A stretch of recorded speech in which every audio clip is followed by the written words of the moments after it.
Good morning, Year 5, and today we are multiplying and dividing our decimals by powers of 10. And actually we'll be doing that over the next couple of days. So today we are multiplying and tomorrow we will be dividing.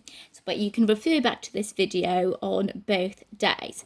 We're going to start with 25.5 and we're going to multiply that by 10.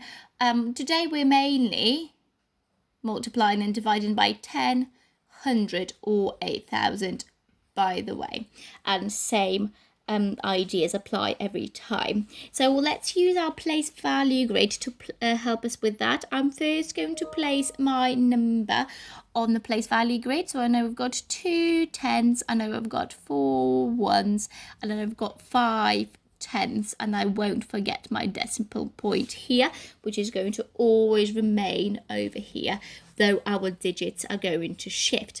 To multiply a decimal number by 10, we are going to make sure that we move all of our digits one place value column to the left. So I'm going to move my 2 tens first, so they're going to become hundreds, and I'm just going to copy all of the other digits.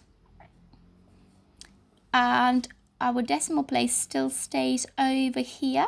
So we could put it here and write that we've got 0 tenths and 0 hundredths, but of course because it's 0, when we write this down, we don't need to copy this over. To check, you just need to make sure that your number over here indeed has the same digits, but it is 10 times bigger.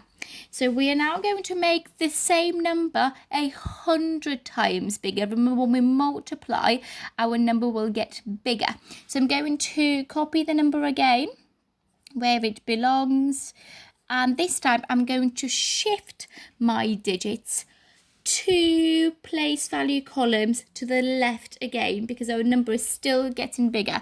So my 2 tens can go into the hundredths, but they need to shift again. So I'm going to add my thousandths. So 2 is going to go here. If 2 has gone here, I'm therefore going to shift my 4 ones into the hundredths column and my 5 tenths into the tens column here. And then we need a 0 as a placeholder here. We can put a decimal point here, and we can put zeros over here as placeholders under the tenths and the hundredths. We can see over here that we don't need to copy the tenths and the hundredths because they are indeed 0, and my result is 2,450.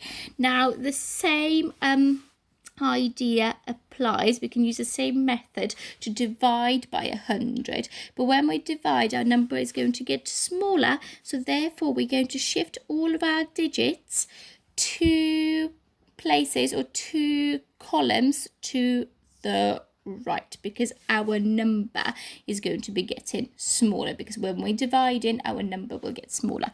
So again, we've got 24.5, so 2 tens, 4 ones and 5 tenths, and like I said, I'm shifting my digits to the right, and I need to shift them 2 columns to the right. So my 5 tenths is going to turn 1, 2 into thousandths, so my 5 is going to go here, so therefore my 4 is going to go right next to it, and my 2 is going to go right next to that. So now I've ended up with 2 tenths, 4 hundredths and 5 thousandths. So my decimal point still remains over here, and I can add a 0 for my ones.